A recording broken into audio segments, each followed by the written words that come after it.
Maunya dua-duanya kelar nih. Yes. Prosedural dari honorer jadi P3K. Baru habis itu kita akan paksa yang prosedural ini masuk ke yang substansial. Udah berubah Pak, saya tadi kerja ini sekarang pindah ke sini. Iya. Pak, saya S1, ada formasinya di SMA. Bahwa Desember, ada tadi bilang 2024 penataan honorer selesai. Ada yang menyampaikan kalau sebenarnya honorer ini ketika tidak lolos nantinya akan menjadi paruh waktu. Nah, itu paruh waktu tuh sebenarnya gimana Pak sistemnya? Kalau bahasa sederhana sih yang saya tangkap, tidak ada yang berani memberikan penjelasan seperti apa sih paruh waktu. Ada honorer siluman, ada honorer pejuang. Nah, ini honorer siluman ini juga banyak sekali. Honorer siluman itu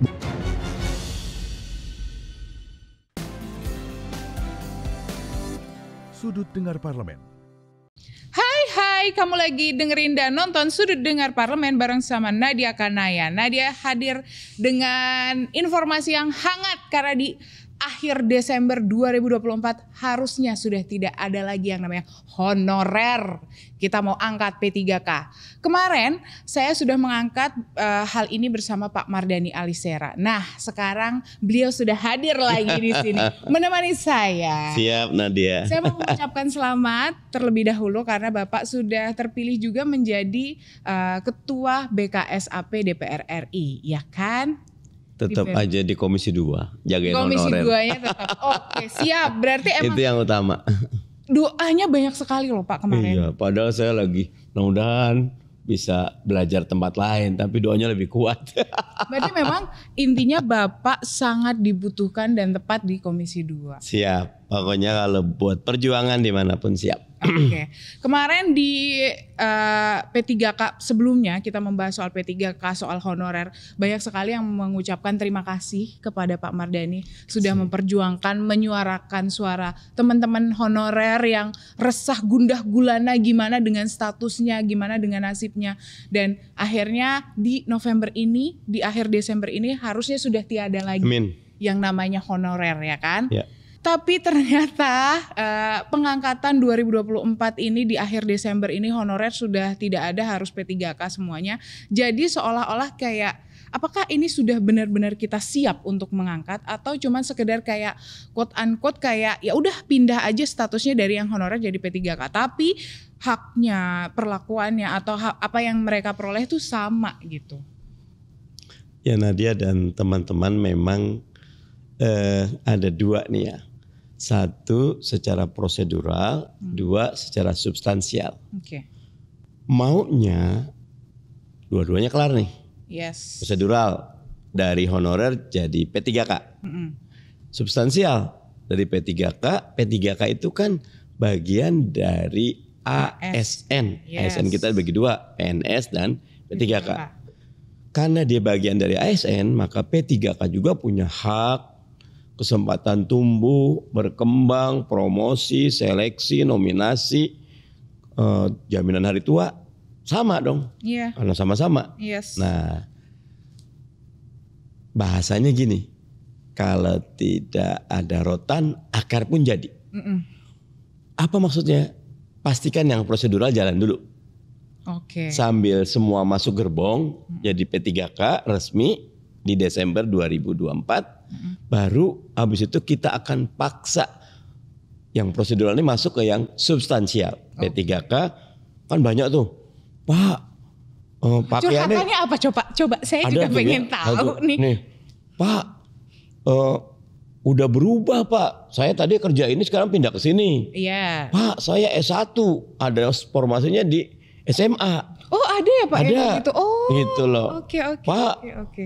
kalau P3K bajunya beda sama PNS katanya gitu loh. Apa baju uniformnya gitu. Pak, penghasilannya beda. Pak, ada lagi tuh. Kita nggak dapat jaminan hari tua atau macam-macam. Yang paling utama Pak, kok masih ada kontrak-kontrak juga kok, nggak kayak PNS. Itu yang ditakutkan. Sebenarnya itu menjadi satu itu hal udah yang 7 itu yang saya sebut tuh. Nah, itu padahal list pertanyaan saya. Udah Bapak jawab dulu di sini. Karena di WA saya langsung ada, di Instagram ataupun di sosial media saya ada semua. Oke. Nah, jawaban saya prosedural dulu. masuk gerbong dulu semua. Oke. Jangan nggak masuk gerbong. Berarti harus semuanya dengan adanya Pokoknya kesempatan ini dengan harus payung dioptimalkan. politik yang ada bahwa Desember, dia tadi bilang 2024 penataan honorer selesai. Bahkan kalau ketemu sama Pak Nerbe, semua dapat NIP nomor induk P3K. P3K yang ini, oke. Nah, saya usul masuk situ dulu. Nantinya yang lainnya itu akan mengikuti. Nah, sesudah di dalam, kami akan perjuangkan lagi Oke. agar yang prosedural udah selesai, sekarang yang substansialnya. Oke, Gitu. berarti yang kekhawatirannya yang tadi banyak itu perlahan-lahan lah nanti Pak Mardhani dan teman-teman dan bapak-bapak, ibu-ibu yang ada di Komisi 2 akan menyelesaikan satu Bukan cuma di persatu. 2, sebenarnya di 10 dan bukan cuma saya. Oh ya, karena Kalau ada di buruh dan pertemuan yang di lain 2 ya. tuh hampir semua partai pro sama honorer. Oke, Gitu. oke. Nah, kalau dari kesiapan anggaran sendiri, Pak, sebenarnya sudah cukup siapkah? Karena kalau dari beberapa daerah katanya, kenapa makanya ada honorer paruh waktu? Karena sebenarnya untuk menyiasati anggaran yang tidak cukup itu. Dan ada lagi nih Pak yang menyampaikan kalau mau di-cut ya aku ya. Tunggu dulu, belum selesai nih. udah mau Galak tunggu dia. nih. Jadi kayak ada yang menyampaikan kalau sebenarnya honorer ini ketika tidak lolos nantinya akan menjadi paruh waktu. Dan itu membuat yang tadinya enggak kok semuanya full time, pengangkatannya ini lulus nggak lulus akan tetap full time, tapi ada yang bilang kayak enggak, nanti yang nggak lulus akan jadi paruh waktu. Iya. Nah, perumpamaannya naik kereta tadi. Pokoknya jangan ada satupun yang ketinggalan kereta. Gerbong, jangan ada yang jangan yang masuk ketinggalan gerbong. kereta. Oke. Gitu loh. Bahwa ada yang diri, ada yang duduk, ada yang desak-desakan, masuk dulu. Oke. Pas kereta jalan, baru kita tata ulang tuh. Kita kayak perlu kereta ulang, tambahan kereta. Kita kayaknya perlu pengaturan, gerbong ini kesedikitan, majuin, rapiin. Nah, karena undang-undang ASN yang baru, yang Oktober 2023 itu memudahkan quote and unquote pemecatan ASN yang tidak perform. Dulu namanya kalau udah jadi ASN, udah dah masuk surga udah istilahnya. Nggak bisa dipecat. Kebal ya kan, kebal. Ada yang udah dipecat sama atasannya 20 tahun berikutnya masih tercatat sebagai ASN gitu loh. Nah, kalau sekarang dimudahkan. Bahasanya kalau Anda tidak perform, ya monggo keluar. Dimudahkan. Terus ada penataan nih, ada National Talent Pool, KP3K, kalau dia bagus bisa jadi dirjen. Oke. Bisa eselon 1. Berarti sebenarnya di P3K pun ada jenjang karir. Ada. Wajib disamakan selama merit sistemnya berlaku. Tapi kalau didetailkan anggaran, kita bahas segmen berikutnya ya. Karena ini panjang kali lebar. Oh itu, di segmen berikutnya atau episode selanjutnya? Ya, kalau ditanya segmen berikutnya saya jawab. Kalau episode berikutnya juga boleh. Oh oke. Tapi kalau dilihat lagi dengan adanya P3K ini Pak, sebenarnya ini PP-nya gimana? Karena kan sebenarnya dari mekanisme ini yang harusnya yang menjadi pertanyaan banyak masyarakat itu sebenarnya harusnya bisa terjawab dengan adanya PP. Tapi PP-nya belum kunjung ada. Pak, saya udah dikode Pak, harus break dulu. Siap. Ganggu ya Pak ya, nggak apa-apa lah. Nanti kita jawab di segmen selanjutnya. Tetap di Sudut Dengar Parlemen. Sudut Dengar Parlemen. Sudut Dengar Parlemen. Kembali lagi di Sudut Dengar Parlemen, masih sama Nadia Kanaya dan Pak Mardhani. Masih ngomongin soal honorer menjadi P3K yang hangat. Nah ya kan, harus bersemangat kalau ngomongin ini ya kan. Hajat hidup orang banyak kan nih. Gimana soal PP-nya ini? Kan harusnya sudah turun karena undang-undangnya sudah disahkan. Aturannya bulan September ya Pak, harusnya sudah maksimal turun. Tapi hingga detik ini belum ada kabar. Jadi PP itu ada beberapa komponen. Oke.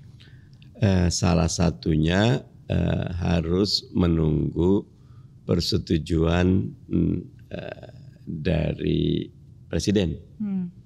Apa saja pointernya dan siapa yang ditunjuk.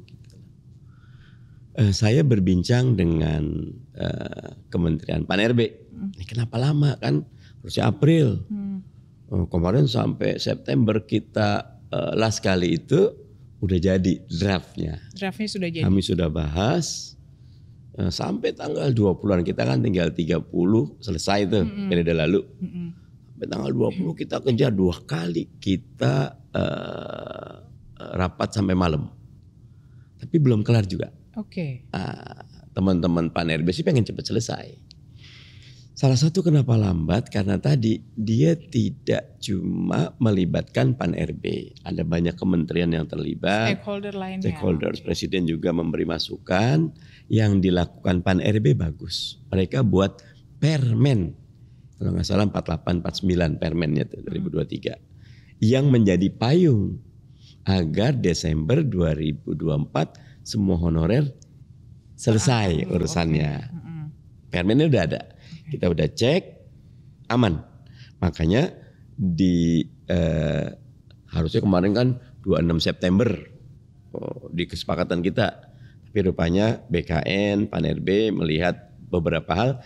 1 Oktober baru dibuka pendaftaran. 20 Oktober udah ditutup. Sekarang udah mulai nih ada yang lolos-lolos nih udah ada nih. Udah ada yang udah lolos alhamdulillah. Ada juga yang baru diumumkan hari ini. Oke. Ada beberapa, itu tergantung dari ke instansi dan KL masing-masing. Nah jadi kalau buat saya paling baik ada PP-nya. Tapi kalau permen itu niatnya baik untuk proses ini jalan, nggak masalah buat saya. Tapi tetap harus ada PP-nya kan? Harus dibahas di periode sekarang. Oke, berarti ini akan di Komisi 2 pun akan tetap mendorong walaupun untuk itu. Secara aturan namanya PP itu adalah domainnya eksekutif. Tetapi karena dalam kesepakatan di periode lalu PP-nya dikonsultasikan kepada DPR dalam hal ini Komisi 2, maka kita di Komisi 2 juga berhak untuk bertanya dan melihat agar materi yang ada di PP betul-betul sesuai dengan apa yang sudah menjadi keputusan politik. Oke. Karena Nadia yang namanya kan 3 tuh, bahkan kalau bisa 4. 1, tidak ada PHK kepada P3. Yes. Oke. Selain nomor 0-nya tuh semuanya selesai diangkat di Desember 2024. Tidak ada PHK, tidak ada pengurangan penghasilan. Yes. Nah, masuk dari situ. Yang terakhir tuh SD, SMP juga bisa jadi P3K. Yes. Nah, 4 ini keputusan politik. Itulah. Nah, kita pengen di PP itu 4 ini tidak boleh ada yang dianulir. Makanya kita Masuk di awal PP-nya tuh. Oke.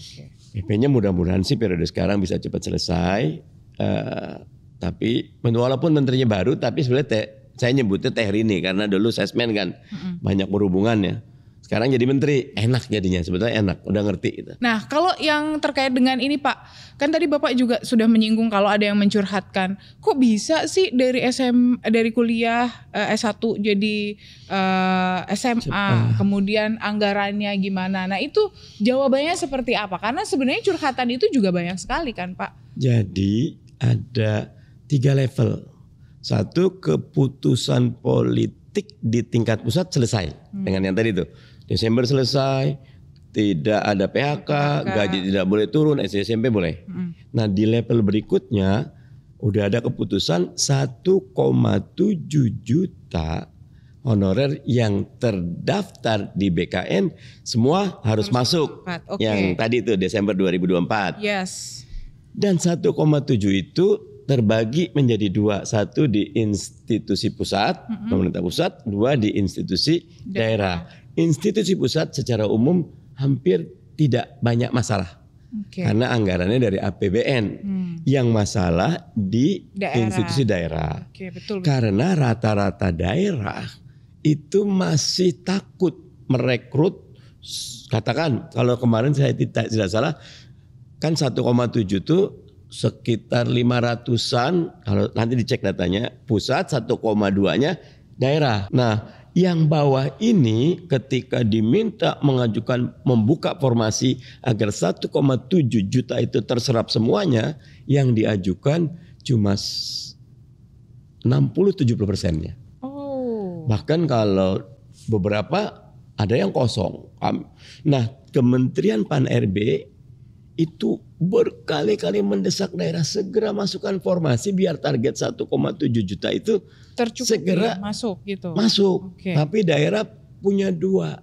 Satu, anggarannya kalau dibebankan ke mereka nggak mampu. Oke.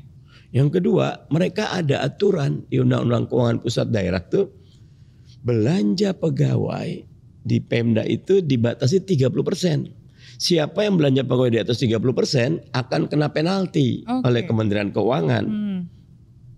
Kementerian Dalam Negeri juga akan nah kata mereka gimana kita disuruh lari tapi kakinya diikat. Makanya dalam RDP terakhir saya bilang masalahnya harus ngundang Menteri Keuangan kemari. Kalau perlu Bappenas kemari kita bahas ini bareng-bareng.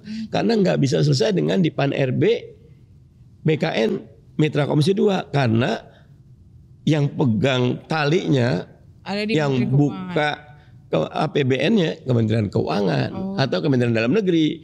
Katakan dalam rangka untuk melaksanakan keputusan politik 1,7 juta ASN diangkat semua, Kementerian Keuangan 3 tahun ini membolehkan belanja pegawai di angka 40-45%. Iya. Baru mereka berani narik gitu loh. Agak memperbanyak jumlahnya gitu. Nah, sekarang nih yang terakhir dari 1,7 yang masuk formasi cuma 1,2 yang dibuka formasi. 500 ribu gak masuk formasi.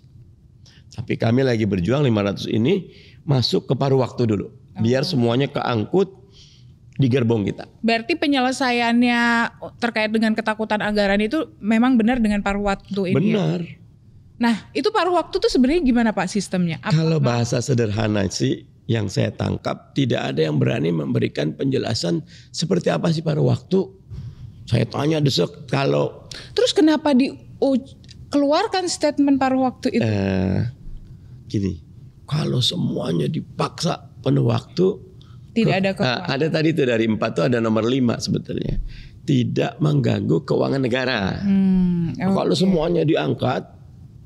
Agak berat. Stabil ini nanti akan gue ya. Kemungkinannya kan misalnya gini. Di Undang-Undang ASN yang baru tuh P3K juga ada klausul jaminan hari tua. Itu dimasukkan. Nah ketika paruh waktu yang saya dapat informasi gajinya tetap, tapi hak-hak sisanya belakangan. Itulah. Tapi yang penuh waktu hak-haknya akan diperjuangkan. Oke, begitu. Jadi sudah terjawab ya untuk paruh waktu. Tapi yang untuk yang SMA yang ke itu tadi belum terjawab. Nah itu lagi-lagi problemnya diserahkan ke Pemda. Nah Pemda ngelihat untuk formasi seperti ini cocoknya SMA dia bilang. Kan sebelumnya honorer udah S1. Nah mereka ngitung lagi. Kalau masuk S1 maka hitung-hitungannya gajinya nggak akan bisa mereka tanggung. Jadi diturunkan. Nah gitu. saya kalau ada kasus kayak gini sabar masuk dulu ke gerbong. Nanti kalau udah di gerbong kita atur lagi. Gitu. Nah apakah nanti akan ada penyesuaian? Nah nanti jawabnya di segmen ketiga berarti. Jadi jangan kemana-mana, tetap di Sudut Dengar Parlemen. Sudut Dengar Parlemen. Sudut Dengar Parlemen. Kembali lagi di Sudut Dengar Parlemen, masih sama Nadia Kanaya dan Pak Mardhani di segmen terakhir ya untuk membahas P3K. Silahkan nanti penonton di YouTube maupun pendengar yang lagi ngedengerin di radio kemudian pengen komentar-komentar langsung masuk ke YouTube ya TV Parlemen, di komen aja langsung yang banyak ya. Yang kita undang lagi Pak Mardhani ke sini. Yang lain lah diundang. Karena kemarin udah berkesinambungan soalnya ini. Jadi gimana nih Pak? Kalau tadi Bapak menyampaikan ya udah yang penting masuk gerbong dulu, nanti akan ada akan diperjuangkan kembali. Artinya nanti ya ada harapan untuk yang tadinya SMA ini mungkin mereka juga sedang meniti pendidikan menjadi S1, kemudian ada yang S1 menjadi S2, itu bisa melakukan penyesuaian kan? Karena katanya tadinya nggak ada loh Pak. Kalau masuk P3K SMA ya udah sampai nanti selesai juga akan menjadi SMA gitu. Tidak boleh. P3K kan tadi saya katakan juga ASN. Oke. Setiap ASN punya hak untuk mengembangkan diri. Yes, setuju. Apalagi esensi dari undang-undang ASN yang baru itu merit system. Merit system itu apa? Mereka yang bagus terus tumbuh, mereka yang nggak bagus ya keluar gitu loh. Nah, kenapa tadi saya katakan masuk gerbong dulu? Karena Desember 2024 baik penuh waktu maupun paruh waktu akan dapat NIP. Itu yang paling penting. Itu dulu. Oke. Ketika sudah dapat NIP berarti negara sudah mengakui keberadaannya. Oke. Sebetulnya penuh paruh nggak ada tuh NIP-nya warnanya beda-beda sama aja gitu loh. Oke, nggak jadi Sama biru aja. atau Nggak agak ada, abu-abu gitu loh. ya. Nah Oke. nanti di dalam kita akan paksa, termasuk di undang-undang ASN yang baru, bahkan di undang-undang kemarin tuh sebetulnya di penjelasannya ada yang harus dilakukan oleh negara, melakukan audit terhadap ASN yang ada atau honorer yang ada. Oke. Ada beberapa honorer, saya suka menyebutnya ada 2 jenis kan. Ada honorer siluman, ada honorer pejuang. Nah, ini honorer siluman ini juga Honorer banyak siluman sekali yang itu boleh jadi orangnya baik kali ya, tetapi cara masuknya tidak baik. Karena tergantung, misal entah kadang-kadang dia punya akses di kepegawaian, dia punya akses di pemerintahan bisa masuk. Yang udah puluhan tahun nggak masuk-masuk. Oke. Kita perjuangkan yang pejuang dulu, yang ini harus dikeluarkan. Kalau ini sudah keluar, keretanya dikosong tuh, ayo masuk ke depan, rapiin. Nah itu yang akan dilakukan. Oke. Jadi kalau bagaimanapun buat semua honorer, tetap optimis, tetap ikut aturan, dan tetap berdoa agar prosesnya dimudahkan. Karena saya lagi banyak bantuin honorer K2. Kalau Nadia tahu, honorer K2 itu honorer K1 yang tidak beruntung. Yes. Padahal senior K1 2015 diangkat ASN semua. Yang K2 sama mereka, tapi enggak masuk gerbong. Nah. Akhirnya sampai sekarang terlunta-lunta. Nah, ini gimana? Nah, yang kami inginkan mau penuh waktu paruh waktu masuk gerbong dulu gitu loh. Sehingga nanti akan mendapatkan hak-haknya secara proper. Mungkin nantinya yang di paruh waktu ini juga akan bisa menjadi. Kami akan dorong semua yang ASN enggak ada penuh waktu paruh waktu tetap P3K gitu loh. Pak, kalau yang kemarin banyak beredar, tadinya kan kalau 5 tahun ya udah diangkat aja menjadi P3K, tapi nyatanya kan ada seleksi dan katanya ada yang sistem gugur di situ. Nah, dari beberapa media menyampaikan kalau nantinya yang gugur ini akan menjadi paruh waktu. Sebetulnya gini, kan maunya kami 1,7 langsung aja diangkat. Gitu. Tapi ada undang-undang yang menyatakan bahwa seluruh proses menjadi ASN harus melalui tes. Oke. Kenapa? Karena kalau tidak melalui tes, merit sistemnya tidak terbangun. Kalau tidak melalui tes, nanti banyak titipan di Indonesia ini dimudahkan salah, dipersulit salah juga. Karena niat orangnya yang salah sebetulnya. Gitu. Makanya perbaikan orang itu yang utama. Gitu. Orang yang amanah, yang jujur. Nah, yang kondisi dengan tidak sempurna ini, kalau saya tetap masuk dulu, nanti tidak ada gugur nggak gugur, semuanya masuk. Tinggal anggaran tahun ini semua dapat. Misal yang masuk, yang daftar 5, yang nggak masuk, yang nggak daftar 5, semuanya penuh waktu, paruh waktu. Atau yang penuh waktunya 3, 7-nya paruh waktu. Nanti ini naik, masuk lagi, sampai semuanya masuk. Oke, Pak. Akhirnya yang tadinya yang kan pengangkatan di Desember 2024. Artinya sudah tidak ada honorer lagi. Yang diangkat adalah yang minimal 2 tahun bekerja.